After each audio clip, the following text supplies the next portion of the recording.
এই খুঁটি যিমান আছিল ভাঙি চিঙি পেলাই দিছে আৰু কামৰ যি আধাৰশিলা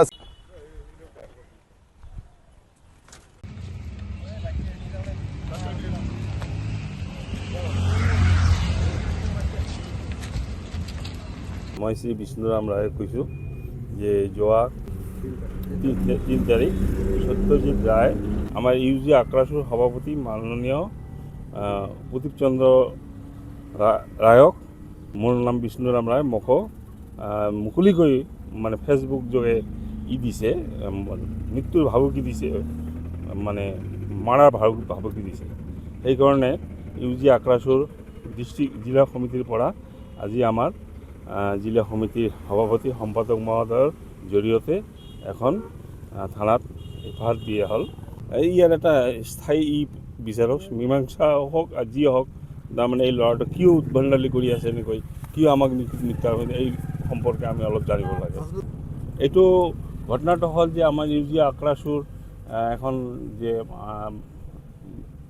বিল্ডিং এখন হৈ আছে নতুনকৈ সেই বিল্ডিংখনৰে ভিত্তি কৰি এইটো কৰি আছে।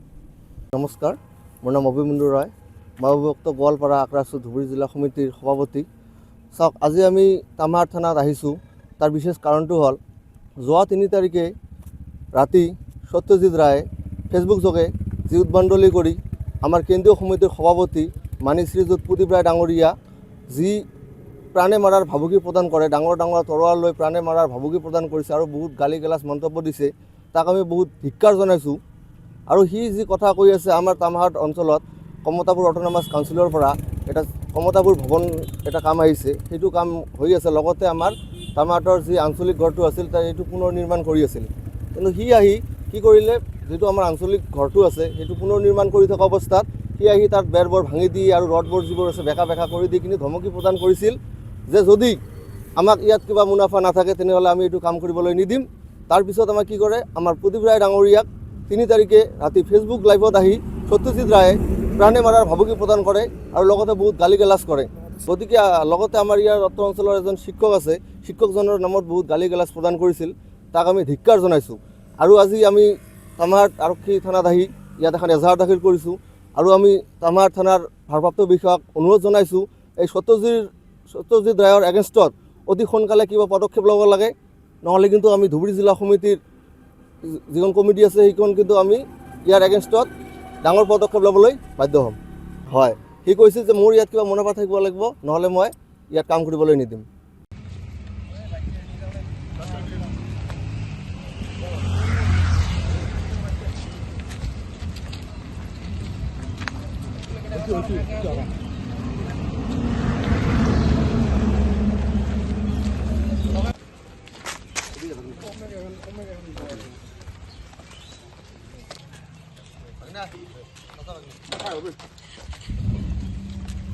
অভিযুক্ত আক্ৰাসু জিন্দাবাদ, অভিযুক্ত আক্ৰাসু জিন্দাবাদ, অভিযুক্ত ধুবুৰী জিলা সমিতি জিন্দাবাদ, প্রদীপ রায় বিরোধী হুঁশিয়ার, প্রদীপ রায় বিরোধী হুঁশিয়ার, এই জুই জ্বলিছে, প্রদীপ রায় বিরোধী হুঁশিয়ার, প্রদীপ রায় বিরোধী হুঁশিয়ার।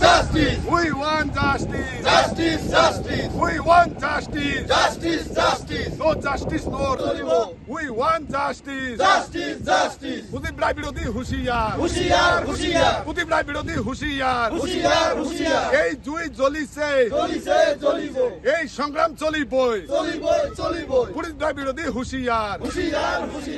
হয়, চাওক, যোৱা 3 তাৰিখে ছ'চিয়েল মিডিয়াৰ জৰিয়তে আমি দেখা পালোঁ আমাৰ অভিযুক্ত গোৱালপাৰা আক্ৰাসুৰ সন্মানীয় সভাপতি প্ৰদীপ ৰায় ডাঙৰীয়া আৰু ধুবুৰী জিলা অন্তৰ্গত অক্সিগুৰি আঞ্চলিক ইউজি আক্ৰাসুৰ সন্মানীয় উপদেষ্টা বিষ্ণুৰাম ৰায় ডাঙৰীয়াক সত্যজিৎ ৰায় ফেচবুক লাইভ যোগে সত্যজিৎ ৰায়ে তেওঁলোকক দুজনক প্ৰাণে মৰাৰ ভাবুকি দিছে। তেনে কাৰ্যক আমি তেওঁক গৰিহণা দিছোঁ আৰু সকীয়নি দিব বিচাৰিছোঁ যে তেওঁ যাতে এইবিলাক কামৰ পৰা বিৰত থাকে। আমাৰ এটা সন্দেহ হৈছে তেওঁৰ পিছত কোনোবা ৰাজনৈতিক ষড়যন্ত্ৰ লাগিছে নেকি আমাৰ সভাপতিজনক আক্ৰোশ কৰাৰ কাৰণে আৰু প্ৰাণে মৰাৰ কাৰণে তেওঁ কোনোবা শক্তি তেওঁৰ লগত জড়িত হৈ আছে নেকি। আমি ইতিমধ্যে সভাপতি মহোদয়ৰ লগতে আমাৰ উপদেষ্টা বিষ্ণুৰাম মহোদয়ে আহি তামাহাট থানাত এজাহাৰ দাখিল কৰিছে, মই লগত আছিলোঁ। আৰু আমি ধুবুৰী জিলা প্ৰশাসন তথা ধুবুৰী জিলা আৰক্ষী অধীক্ষক আৰু তামাহাট ভাৰপ্ৰাপ্ত বিষয়াক অতি সোনকালে এই সত্যজিৎ ৰায়ক কৰেক্ট কৰি জেল হাজতলৈ প্ৰেৰণ কৰিব লাগে আৰু যদি তেওঁলোকে এনেকুৱা পদক্ষেপ গ্ৰহণ নকৰে আমি অনাগত দিনত ধুবুৰী জিলা বন্ধ কাৰ্যসূচী হাতত ল'বলৈ বাধ্য হ'ম। আমি সত্যজিৎ ৰায় হুৱাৰিও, সত্যজিৎ ৰায় কোন, অফিচ কাৰ, অফিচৰ ভূমিদাতা কোন, সেইবিলাক জানি বুজি সত্যজিৎ ৰায় আহি ছ'চিয়েল মিডিয়াত যেনেকুৱা কৰি অপদস্থ ব্যৱহাৰ কৰিলে সেয়া আমি আকৌবাৰ তেওঁক সকীয়ে নিদিছোঁ আৰু ধিক্কাৰ জনাইছোঁ যাতে তেনেকুৱা কামৰ পৰা তেওঁ বিৰত থাকে।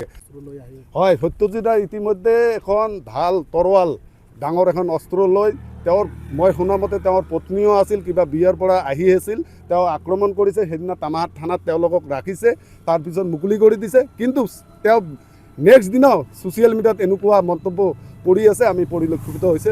ইতিমধ্যে ধুবুৰী জিলাৰ বিভিন্ন মানুহে আমাক অৱগত কৰিছে এনেকুৱা ঘটনা কিয় হৈ আছে, তেওঁ কোন। আমি এই কাৰণে আজি তামাহাট থানাত আহি তেওঁৰ বিৰুদ্ধে এখন এজাহাৰ দাখিল কৰিলোঁ। আমি জিলা কমিটি, আঞ্চলিক কমিটিয়ে এই প্ৰস্তাৱবিলাক গ্ৰহণ কৰি সভাপতি মহোদয়ক কৈছোঁ যে নতুন কৰি দুটা ভৱন কৰিব লাগে যাতে ধুনীয়াকৈ হয়, আৰু সেই মৰ্মে সভাপতি মহোদয়ে অফিচটো নতুনকৈ নিৰ্মাণ কৰি আছিল। তেনে সময়তে সত্যজিৎ নামৰ ল'ৰাটোৱে যেনেকৈ উদ্ভণ্ডলি কৰি আমাৰ অফিচ ভাঙি দিছে, সেইটো আপোনালোকে নিশ্চয় জল পট কৰি দেখিছে। আমি সত্যজিৎ ৰায়ৰ এগেইনষ্টত আমি KACতো FIR দাখিল কৰিম, কোকৰাঝাৰতো কৰিম। ইতিমধ্যে আমাৰ কোকৰাঝাৰ জিলা সমিতি আমাক জনাইছে অহাকালি বা আজি সন্ধিয়াই তেওঁলোকে FIR দাখিল কৰিব। আমি তেওঁলোককো এই FIR দাখিল কৰাৰ কাৰণে আমি আহ্বান জনাইছোঁ। যিহেতু আমাৰ কথাটো হ'ল সত্যজিৎ ৰায় কোন হয়। কামতা ভৱন আহিছে, তাত এক্সিকিউটিভ ইঞ্জিনিয়াৰ আছে, চিফ আছে, তাত বিভাগীয় কৰ্তৃপক্ষ আছে, তেওঁলোকে দেখিব। যদি নকৰে, যদি প্ৰদীপ ৰায়ে সেইটো কাম কৰি আছিল, যদি নকৰে তেওঁলোকে পদক্ষেপ ল'ব। কিন্তু এনেকুৱাকৈ প্ৰদীপ ৰায়ক সেই কামৰ পৰিপ্ৰেক্ষিতত যে মাৰাৰ কাৰণে পৰিকল্পনা কৰিছে, সেইটো আমি কেতিয়াও গ্ৰহণযোগ্য হ'ব নিদিওঁ। যিকোনো খবৰৰ বাবে যোগাযোগ কৰক আমাৰ এই নম্বৰত 9181 307 221।